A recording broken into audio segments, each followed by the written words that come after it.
Commissioner. Thank you for your leave. We're going to have her sing happy birthday to her child's father, and we can join in if you feel that you can sing. Someone else might sing solo. All right. But at the end, if y'all can get center, move to the center here. At the end of singing happy birthday, Commissioner, we're going to release the balloons. Let's make sure that we get the optics where they can see the balloons released. Okay, and we're going to release the balloons after she finishes singing. Okay, so you take it away. Happy birthday to you. Happy birthday to you. Happy birthday, dear Anthony.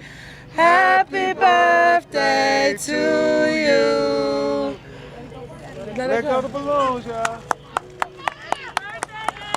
Happy birthday, Anthony. Say his name. Anthony McClain. Say his name. Anthony McClain. Say his name. Anthony McClain. Say his name. Anthony McClain. Say his name. Anthony McClain. Say his name. Anthony McClain. Say his name. Anthony McClain. Say his name. Anthony McClain. Say his name. Anthony McClain. Anthony McClain, life matters. Anthony McClain. Life matters. Black lives matter. Black lives matter. Thank you. So now we're here at Brookside Park celebrating the 33rd birthday for Anthony McClain, and we had to grab two of the folks who can certainly give us some history and let you know how important this day is. Yeah, I'm Walter Beasley, Anthony's good old childhood friend. Grew up with him a long time.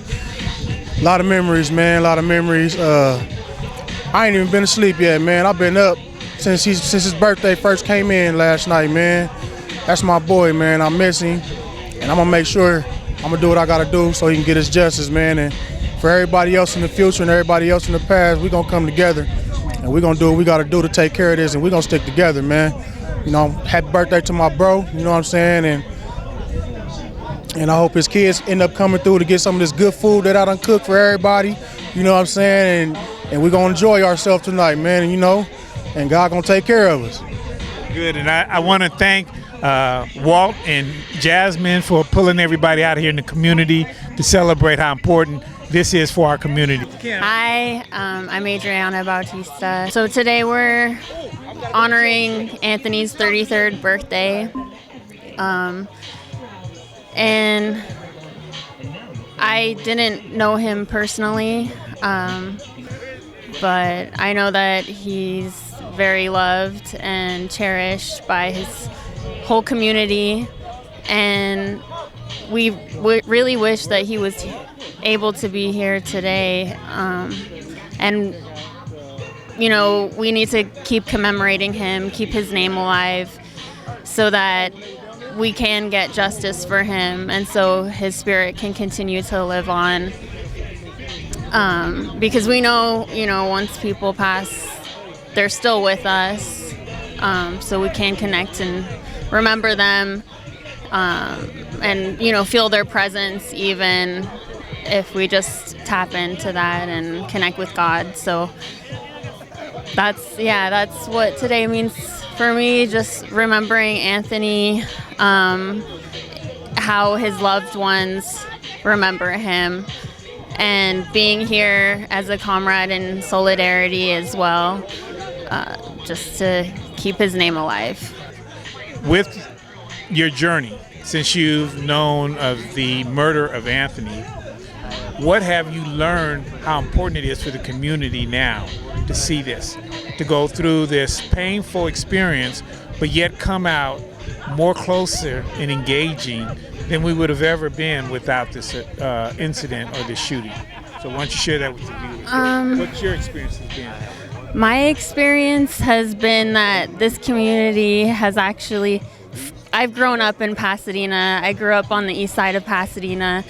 And my experience in Northwest has been that this is actually where the tightest knit community in all of Pasadena is. And I don't think Anthony's death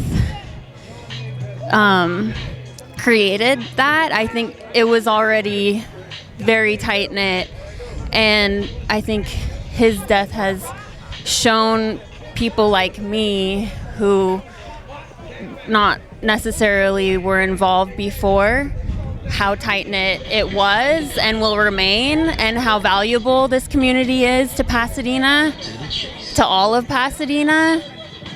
And I think, that We want to thank you. One of the invitees is going to share her journey with you about Anthony. So I actually know him through a mutual friend, but he was a very kind-hearted dude. Loved his kids.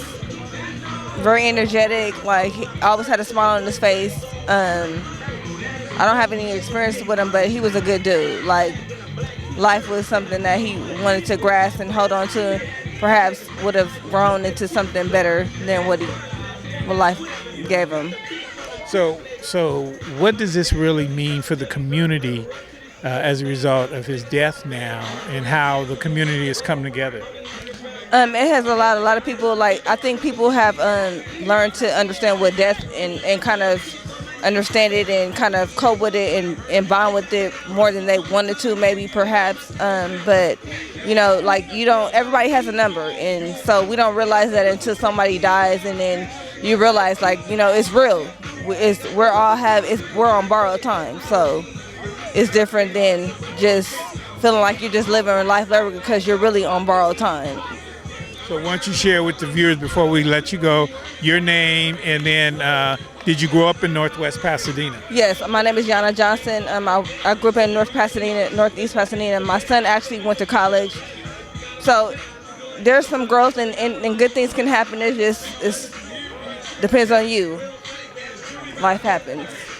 My name is Reginald Beasley, and me and Anthony, we grew up together, went to the same school together, and did penitentiary time together. We were cellmates. But other than that, overall, he was a good man, and it wasn't right how they killed him like that. But other than that, we celebrating his birthday today because he's still here with us in spirit, and it's gonna always be long live Anthony. Why don't you share with the viewers in the community how important is Anthony really to the community, and now what his legacy will stand for? But now, Anthony was a good friend of the community. He did a lot of stuff for the community. He loved his kids. He loved every other kids out here. He loved his nieces, his nephews, his own children, his friends' children. And other things about Anthony that always stood out to me is he's the funniest guy that I know. He's funny. He's funny as hell. We always was with each other. They called us the skinny stick twins. But hey, we held our weight though. But other than that, he had a big impact on the community. And then when the Pasadena Police Department killed him in cold blood, now they see how strong his name really is. It probably was a ghost between people that didn't know who Anthony McClain was, but now y'all know who he is. It's not right to know who he is because he's not here. You should have got to know him when he was here, but now that he's gone, y'all know who he was, and y'all see how strong that name is. Well, that's our job now, is to make sure his legacy live on. So, Sure. We certainly appreciate you giving us some insight, because a lot of folks didn't know that. Oh yeah, mandatory, man. That's my boy, man. I love Anthony, man. Always and forever. Well, we certainly appreciate it. And I'm Alan Shea, your city commissioner. Oh, there he is there. Yeah, okay. That's Nice why to meet you. all right, that's why we make sure things happen. Jazz, why don't you give the folks some background and let them know how refreshing this day is. Hi, I'm Jasmine Abdullah with Black Lives Matter Pasadena, and today is bittersweet. It's a celebration of his life, but I'm really hurt that he can't be here to celebrate his own life. So I just want to reverence in that Anthony McClain, he should be here. There's no reason why he should not be here in this park with us. But since he's not, we're gonna let everybody know that he's loved, that he's cherished, that he was a great father, and that he was a great friend, and that he had a whole lot of Dina love. I thank you, my queen. You make it work. Thank you, sir. And we're gonna make sure everybody know how important it is for us to come together as a community and keep Anthony's life alive, and make sure everybody understand how important it is in the community. Say his name. Say his name. Say his name. Anthony McClain. I said it once and I'll say it again. Many times I've said it. Our police are put in place to serve and protect. But who you gonna call when it's the police that you need protection from? That's the question that's on these folks' mind. Who you gonna call?